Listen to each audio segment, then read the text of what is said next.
नमस्कार।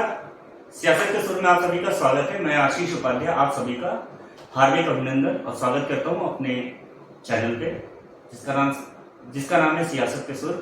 मैं आशीष उपाध्याय। तो आज एक नए वीडियो, एक नए विश्लेषण के साथ चर्चा की शुरुआत करेंगे और आज व्यक्ति विशेष में चर्चा होगी राहुल गांधी की। बड़ी चर्चा है आजकल, जब से ऑपरेशन सिंदूर हुआ है उसके बाद हमारा डेलीगेशन गया मोदी जी के द्वारा, भारत सरकार के द्वारा चयनित किए गए कुछ एमपीज का डेलीगेशन भारत से बाहर अन्य देशों में गया, जो सारी चीजों को बताएगा, अपना पक्ष रखने के लिए गया है। और कांग्रेस का दो धड़ा है, एक धड़ा जो शशि थरूर जी, सलमान खुर्शीद और इन सब लोगों का है, और राहुल गांधी, और एक धड़ा अलग है कांग्रेस का राहुल गांधी जी का। वो हर बार प्रश्न चिन्ह उठा रहा है, कभी कितने राफेल गिराए गए, और राहुल गांधी जी का तो अलग ही एक भौकाल है। भौकाल क्या है? एलओपी है, नेता प्रतिपक्ष है लोकसभा के, और उन्होंने एक बयान दिया है। आपको मैं वीडियो दिखाऊंगा, वीडियो सुनेंगे तो आपको पता चलेगा। ट्रंप के बारे में बयान था, नरेंद्र सरेंडर, ऐसा करके वो बोल रहे हैं। और उनके बयान का जो सबसे ज्यादा फायदा पाकिस्तान उठा रहा है। आज तक जो भाषा पाकिस्तान ने नहीं बोली वो राहुल गांधी बोल रहे हैं, नरेंद्र सरेंडर। अब इस बात को कैसे लिया जाए? ये बहुत ही एक लोकसभा नेता प्रतिपक्ष के द्वारा दिया गया बयान है, जो पाकिस्तान कोट कर रहा है। और उन्हीं के पार्टी के नेता प्रतिपक्ष कांग्रेस पार्टी के ही डेलीगेशंस में गए, शशि थरूर, सलमान खुर्शीद ये डेलीगेशन में गए हुए हैं। वो भारत के साथ हैं, भारत के पक्ष को अपना रख रहे हैं। तो ये जो गलती आज से नहीं हो रही है, 2014 से चालू हुआ, और नरेंद्र मोदी को टारगेट करते करते ये देश विरोधी हो जाते हैं। पहले खून की दलाली, उसके बाद चौकीदार चोर, चाय की ठेली लगवा देंगे। ये सारी से शुरुआत होते होते सरेंडर, ऑपरेशन सिंदूर पे सवाल, राफेल कितने गिरे ये जानना है, हमारे अपने सेनाध्यक्षों को, अपने डीसीएमओ हैं, सेना के अधिकारी हैं, उनकी बातों को ना मान के विदेशी मीडिया क्या कह रहा है। विदेशी तो आजकल ट्रंप का माला जप रहे हैं। ट्रंप ने सरेंडर करवा दिया। सीज फायर और सरेंडर का ज्ञान नहीं है। सीज फायर और सरेंडर में अंतर होता है। सीज फायर युद्ध विराम होता है और सरेंडर में आत्मसमर्पण होता है।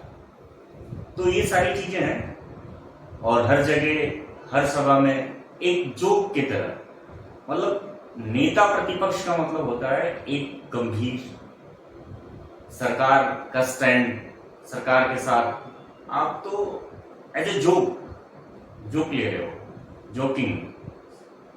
एक छोटा सा बच्चा होता है ना, एक छोटा सा बच्चा, उसको कुछ भी बता दिया जाए तो वो रटता रहता है, उसे पता नहीं होता है कि मैं क्या बोल रहा हूं, चाहे कोई वो शब्द हो। तो राहुल गांधी का व्यवहार आजकल ऐसा ही, एक छोटे बच्चे जैसा है, और उनके सलाहकार पता नहीं कौन है, क्या है, और रायता फैल गया। इसका आने वाले इलेक्शंस में क्या प्रभाव पड़ेगा, ये देखने वाली बात होगी। आज हम चर्चा करेंगे, एक राहुल गांधी ने इसी बीच एक आर्टिकल लिखा है। जैसा कि हम लोग जानते हैं, बिहार में चुनाव है, आने वाले महीनों में, कुछ महीनों में बिहार में चुनाव होने वाले हैं, और फिर वही एक प्रेडिक्शंस बनाने की कोशिश की जा रही है, ईवीएम, चुनाव। तो आज एक ना आर्टिकल छपा है, आर्टिकल कई सारे लैंग्वेजेस में छपा है, उसकी चर्चा करेंगे आज हम। एक रायता हो सकता है मे भी कि एक रायता जो इन्होंने फैलाया है उसको समेटने के लिए एक नया सिंह ऊपर छोड़ा गया हो, ये पता नहीं। आर्टिकल लिख भी सकते हैं, राहुल गांधी कोई नेता प्रतिपक्ष हैं, विदेश से पढ़ लिख के आए हुए हैं। तो जो आर्टिकल है वो एक्स पे एक पोस्ट थी, उसको देख के चुनाव की चोरी का पूरा खेल समझिए। आर्टिकल का जो हेडलाइन है, चुनाव की चोरी का पूरा खेल समझिए। इसमें चुनाव में धांधली मैच फिक्सिंग की तरह है और महाराष्ट्र विधानसभा चुनाव के मतदान संबंधी आंकड़े और नतीजे इसे ही बयान करते हैं। इसमें बहुत सारी चीजें बताई गई है। पहला इसमें पॉइंट है, अंपायर तय करने वाली समिति में हेराफेरी। अंपायर ये किसको कह रहे हैं? अंपायर ये कह रहे हैं इलेक्शन कमीशन को। जो इलेक्शन कमीशन के जो है सिलेक्शन, जो इलेक्शन होता है, इलेक्शन कमीशन का जो चुनाव होता है, इसके बारे में उन्होंने बताया है। उसके बाद दूसरा पक्ष है फर्जी वोटर के साथ मतदाता सूची में वृद्धि। मतलब उनका कहना है कि फर्जी वोटर बनाए जाते हैं, मतदाता सूची में वृद्धि हो जाती है इलेक्शन आने के टाइम पे। कुछ आंकड़े उन्होंने दिए हैं। मेरा ये कहना है कि आपके पास बहुत सारे लोग हैं, एडवोकेट्स हैं, उच्चतम से उच्चतम आपकी पार्टी में एडवोकेट्स हैं, जैसे अभिषेक मनु सिंघवी जी हो गए, और आपके अभिषेक मनु सिंघवी हो गए। उसके बाद बहुत सारे जो वकील है आपके पास हैं। और दूसरा पॉइंट उन्होंने रखा, मतदाता प्रतिशत बढ़ा चढ़ा कर दिखाना, चुनिंदा जगहों पर फर्जी वोटिंग करना, सबूत छिपाने की कोशिश। ये सारे पॉइंट्स उन्होंने रखे हैं और उन्होंने आंकड़े भी दिए हैं। मेरा कहना यह है कि जब सुप्रीम कोर्ट, आप लोगों ने इतने सारे चुनाव लड़े कि आपकी पार्टी एक्स पे पोस्ट कर करके चुनाव जीतेगी? ऐसा क्यों? अपनी ही चुनावी व्यवस्था पे प्रश्न चिन्ह क्यों? तो ये हर इलेक्शन के पहले होता है। खैर, लोग अब इस चीज को सुप्रीम कोर्ट ने भी क्लियर कर दिया है कि ईवीएम जो है कहीं से भी हैक नहीं होने वाली है।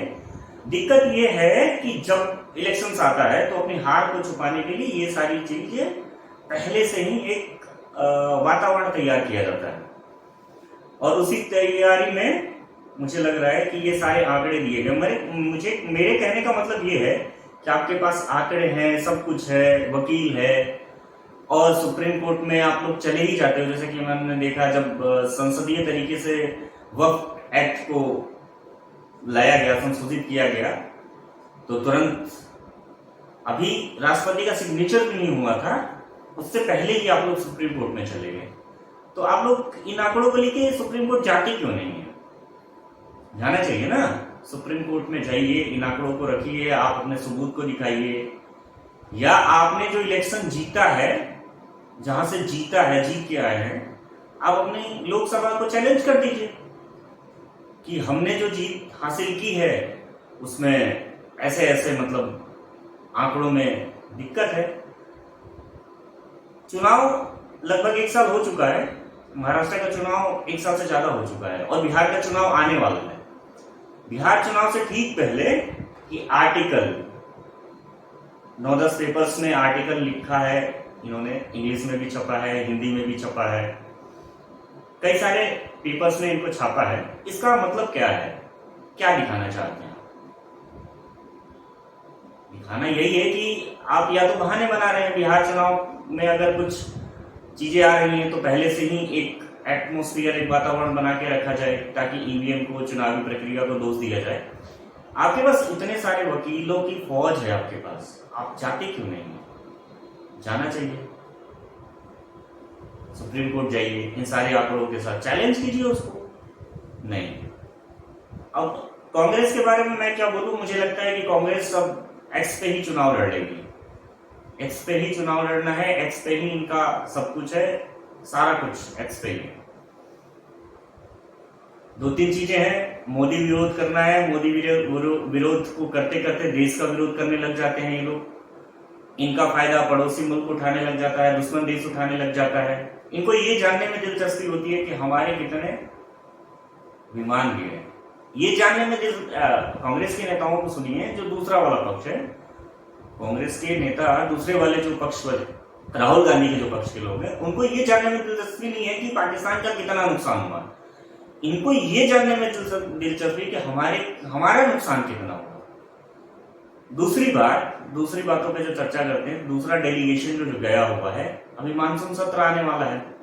मानसून सत्र में तब तक हमारा डेलीगेशन जो गया हुआ है अन्यत्र सारे देशों में गया हुआ है, वहां से वापस आ जाएंगे। और मानसून सत्र में जब सवाल जवाब होंगे तो आप ही के पार्टी के जो नेता है शशि थरूर और सलमान खुर्शीद जब देश के बारे में बोलेंगे तो आप कहां खड़े होंगे, आपका क्या होगा।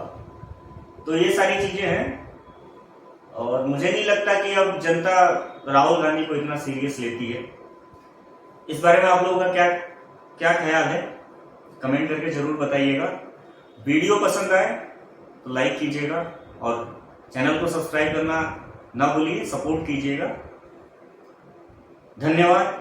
जय हिंद, जय भारत, जय श्री राम।